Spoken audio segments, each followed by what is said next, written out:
Hello, today we are going to be learning 12.1 surface area of prisms and cylinders. You'll be able to find lateral areas and surface areas of each of these types of shapes. So lateral areas and surface areas of prisms. In a solid figure, faces that are not bases are called lateral faces. Lateral faces intersect each other at lateral edges, which are all parallel and congruent. The lateral faces intersect the bases at the base edges. The altitude is a perpendicular segment that joins the bases, the planes of the bases. The height is the length of the altitude. So if you look at these examples, they have everything marked here for us. We have our lateral edge on this left side one that happens to also be the altitude because it is a right prism.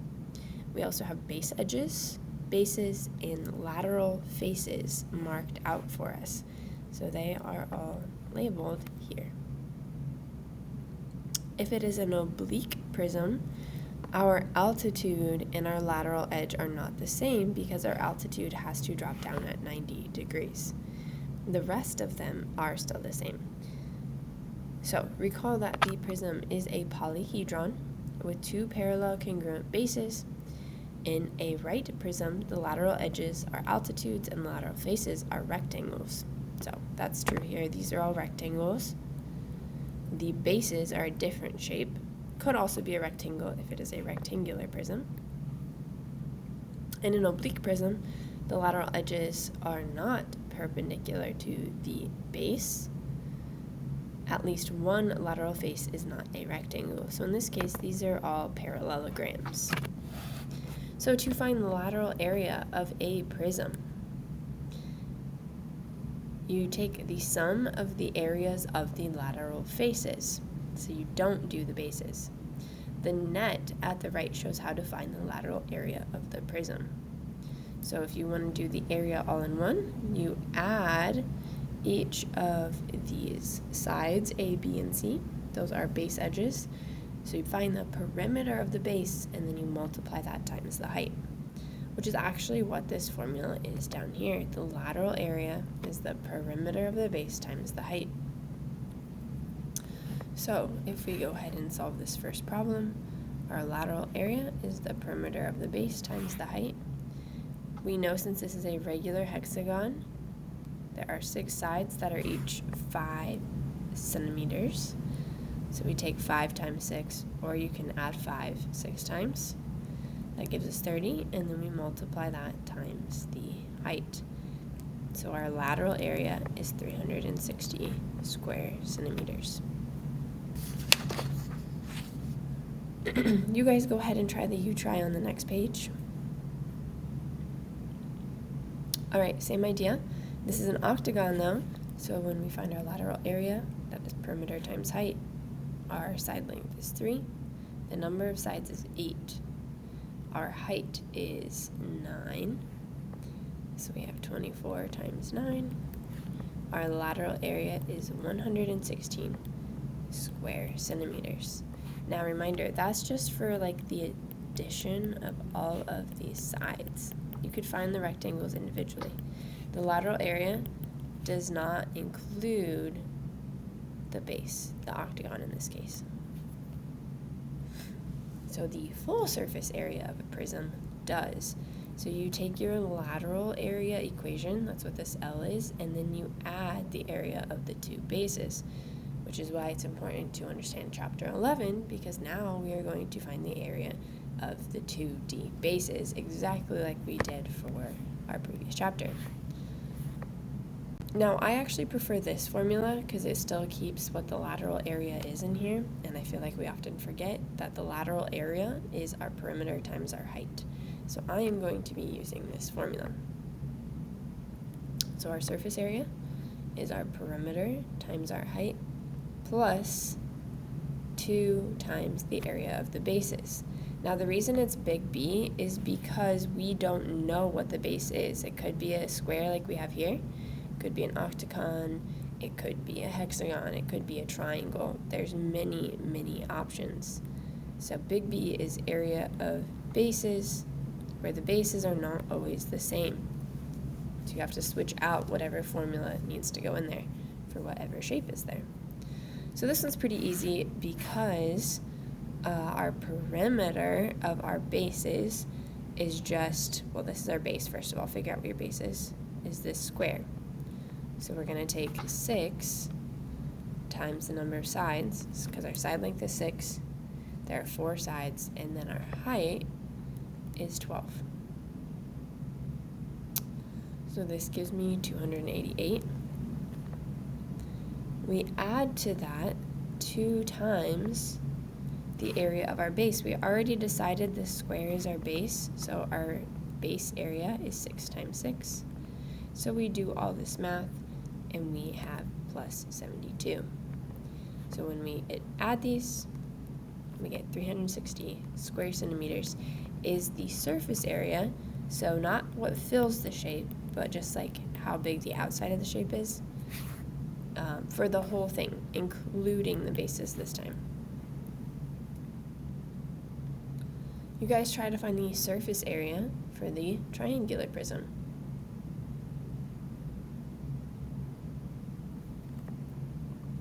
Okay, same formula. Perimeter times height plus 2 times, our base formula here is different because it's a triangle. It's little b base times height divided by 2. So I'm just going to put that in there for us. So I'm calling the triangle my base. Make sure you always say the same thing as the base. If you don't, you're going to get confused and then things are going to be wrong. So whatever you find the perimeter of is also the thing you're going to find the area of. So this is something that we have to figure out here. We're going to have to do Pythagorean theorem. We know this height is 8. We know that this piece has to be 6. And this is a right angle here.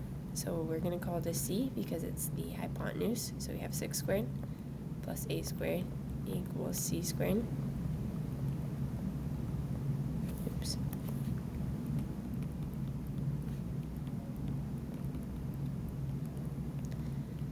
So C is equal to 10. The reason I had to do that, guys, is because I need to find the perimeter of this shape, and I did not have enough information to find the perimeter. I know that these have to be the same because if I were to solve Pythagorean theorem over here, it would give me 10 as well. So now I can find the perimeter. My perimeter is 12 plus 10 plus 10 times our height. Height's over here, not this height. It's the height of the prism, the distance between the two bases, so times 10. Plus, and then I look at the base of the triangle, little b base, 12, times the height of the triangle, and then I divide that by 2. If you guys notice, you can cancel these 2's out because they are multiplying and 1 is dividing. You don't have to do that step. You can just go ahead and solve it out if you would like to.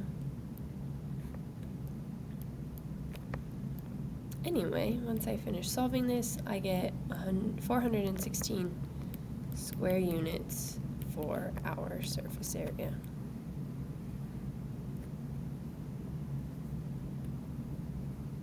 Okay, let's move on to lateral areas and surface areas of cylinders. So it's kind of similar. We have just different formulas because now we have a circle as our base. So the axis of a cylinder is the segment with endpoints that are centers of the circle's bases. If the axis is also the altitude, then the cylinder is a right cylinder.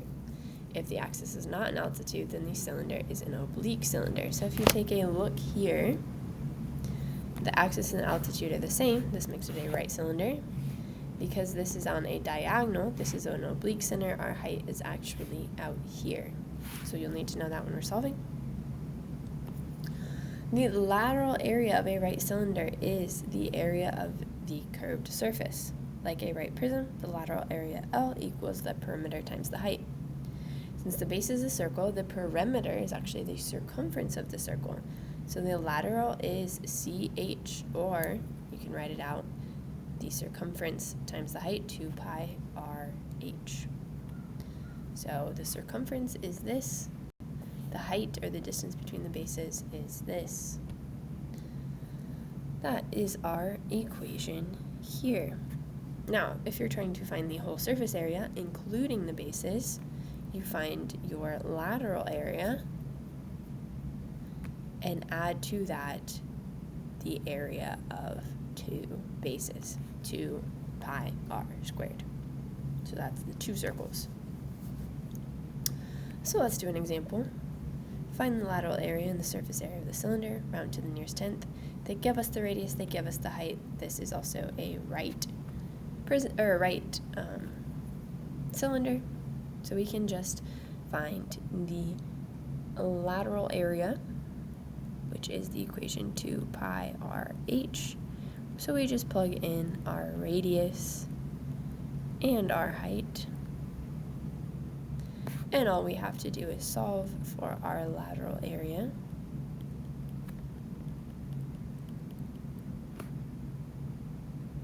Now guys, for our next equation, our surface area, notice how L is included here? You can actually just move this information down. If you've already found your lateral area, you don't have to solve for it again. Just bring it down and plug it in.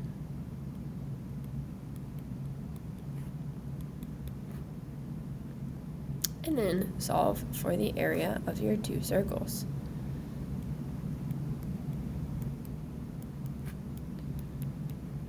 And I'm breaking it up into steps. You can probably just plug it into your calculator as long as you use parentheses correctly.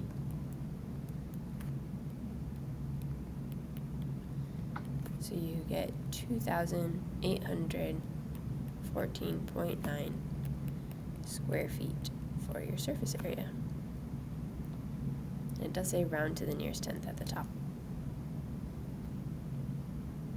Okay? Go ahead, flip your page, try the U-try.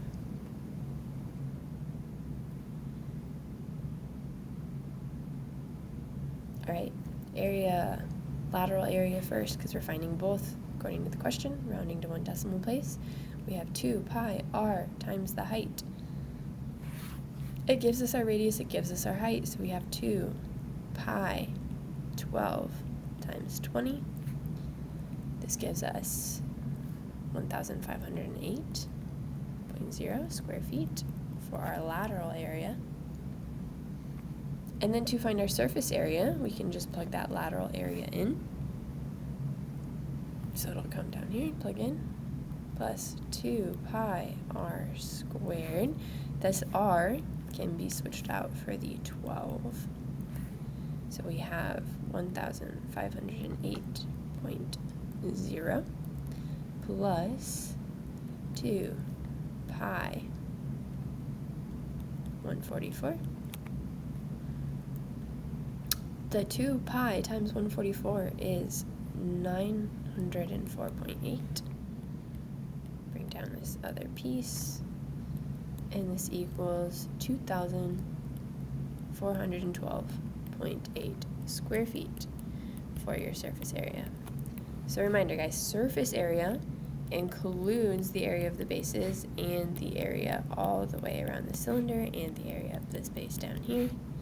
Lateral area only is the area around the cylinder. Okay, this next one we are going to work backwards. It tells us a soup can is covered with the label shown. What's the radius of the soup can? If you imagine there's a base here, we want to know the radius. This actually is not too difficult, guys. We don't have to find the surface area or anything like that. We know the circumference of this circle. The circumference of the circle is 15.7. So our circumference formula is 2 pi r, and since we know our circumference is 15.7, all we have to do is divide by 2 pi. So our radius is 2.5 inches.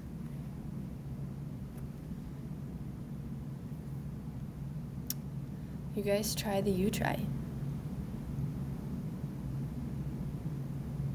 Okay, this one was a lot trickier because it actually gives you the surface area and not just the circumference. So it wants us to find the diameter as well. So if we draw a net of a cylinder, we have like a square with two circles, a rectangle with two circles.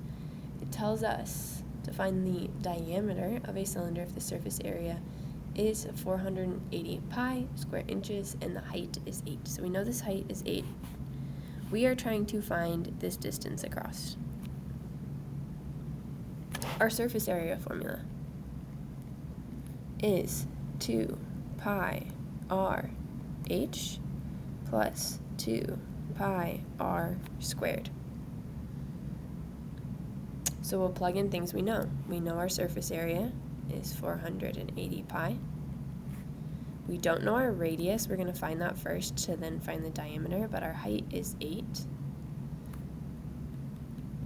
Looks like we're going to end up having to do some factoring. That's fine. So we now have 480 pi plus 16 pi r. Oh, sorry, not plus, equals plus 2 pi r squared.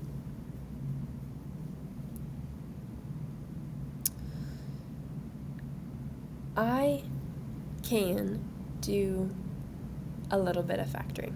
We learned this in Algebra 1. Because all of these are evens with pi's, I can actually take out 2 pi from here. This was one of our methods we saw last year. And I can put it outside, so now I just have 8r plus r squared. These cancel out. This then, allows me to divide that 2 pi on both sides. So now I don't have to deal with any pi's. I have 240. I'm going to have to get rid of my picture. Maybe I can make it smaller.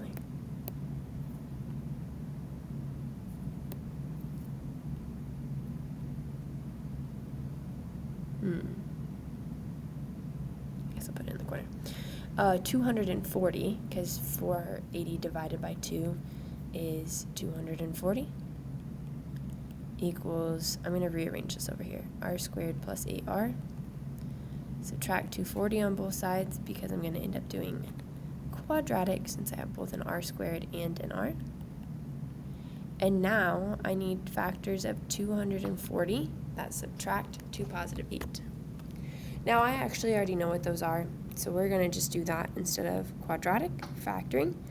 My two factors are going to be 20 and negative 12.